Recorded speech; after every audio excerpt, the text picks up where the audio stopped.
एव माता च पिता त्वमेव त्वमेव बन्धुश्च सखा त्वमेव त्वमेव विद्या द्रविणं त्वमेव त्वमेव सर्वं मम देवदेव। ॐ नमो भगवते वासुदेवाय नमः।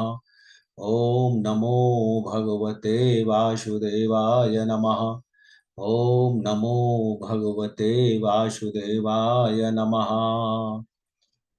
देवियों एवं सज्जनों,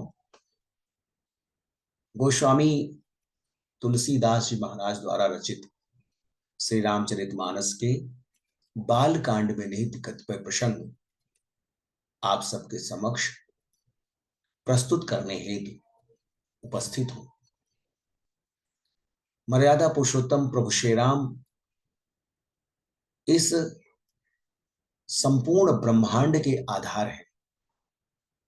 सृष्टि के सृजन, पालन और संहार के निमित्त है।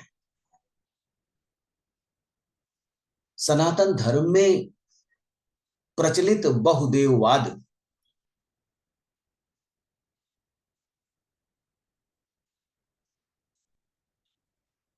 की व्याख्या करने पर यह निष्कर्ष प्राप्त होता है कि समस्त अवतार, समस्त देवी देवता उसी परम पिता परमेश्वर के विभिन्न स्वरूप हैं।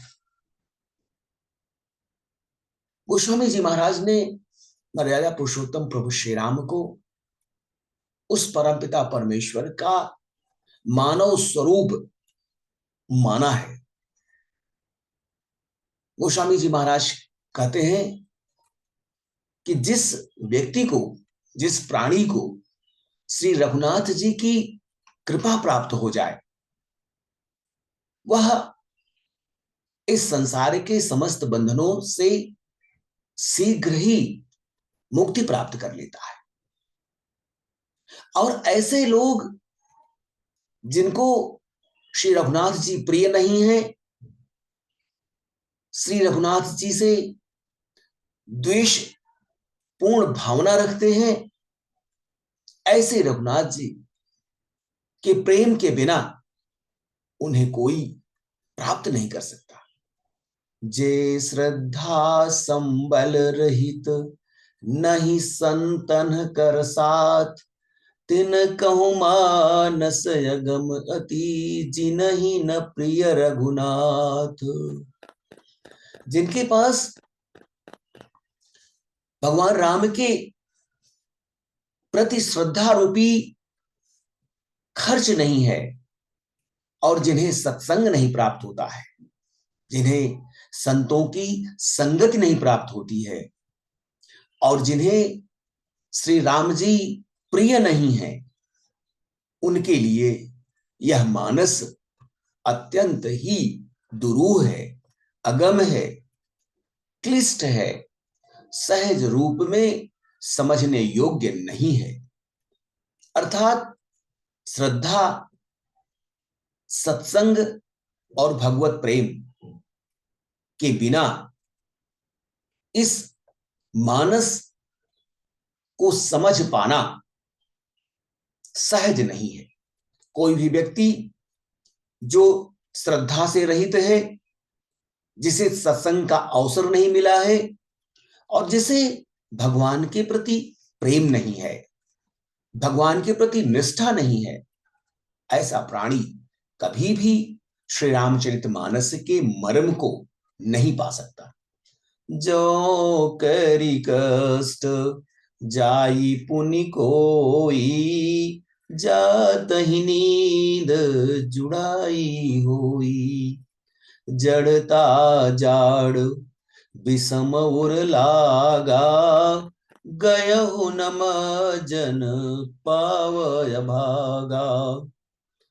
यदि कोई मनुष्य कष्ट उठाकर उस मंजिल तक पहुंच भी जाए, श्री रामचरितमानस के मर्म को जान भी जाए, तो उसे वहां पहुंचते ही नींद रूपी जूड़ी, नींद रूपी बुखार ग्रहण कर लेता है।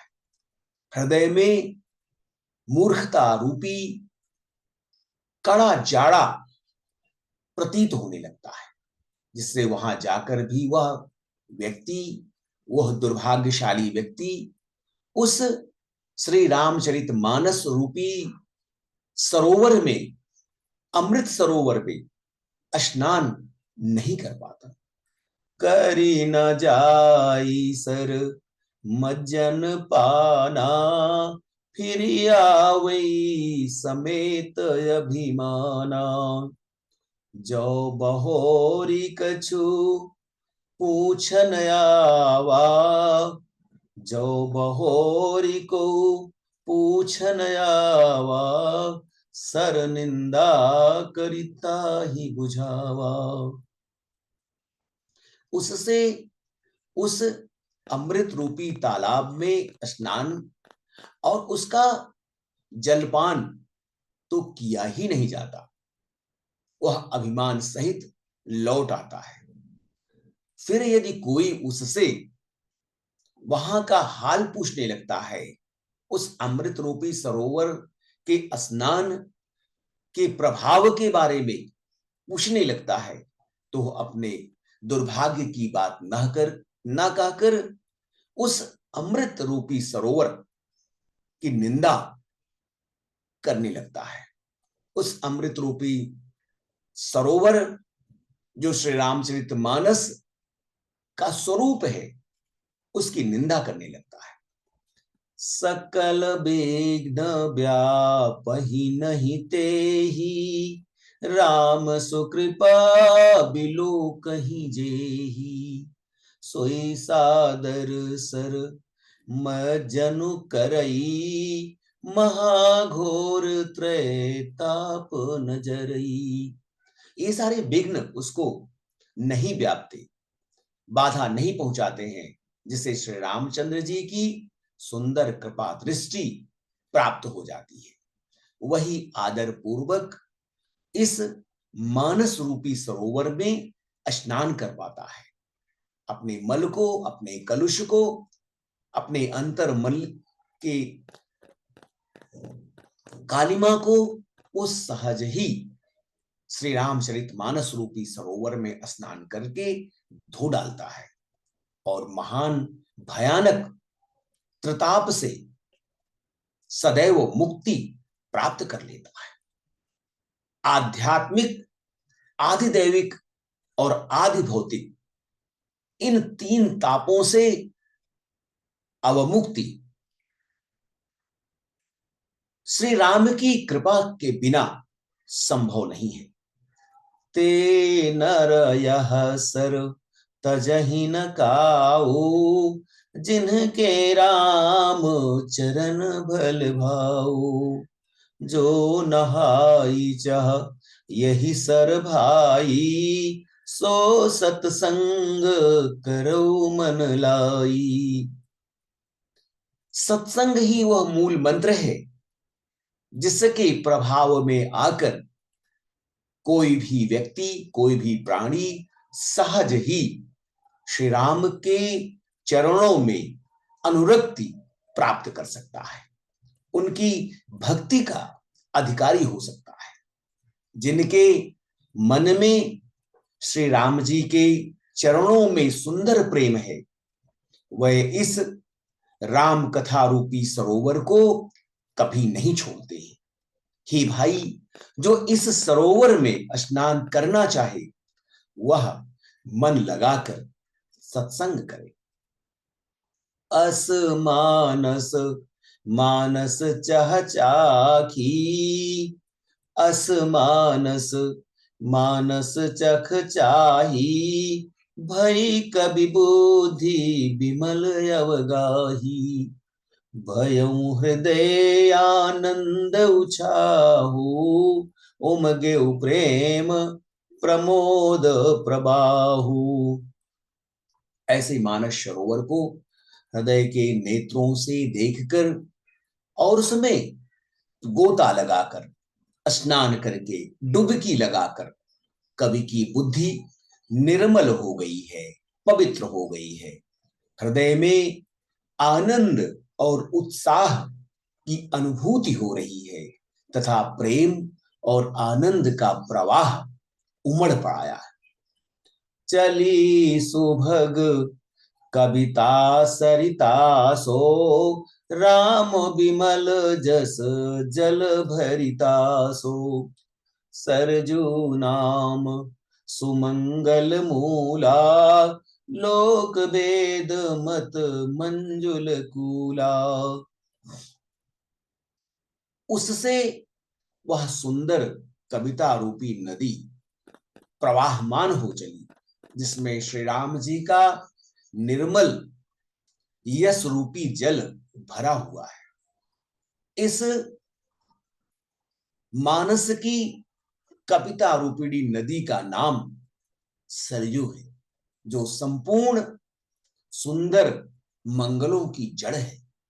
लोक मत और वेद मत इसके सुंदर दो किनारे हैं।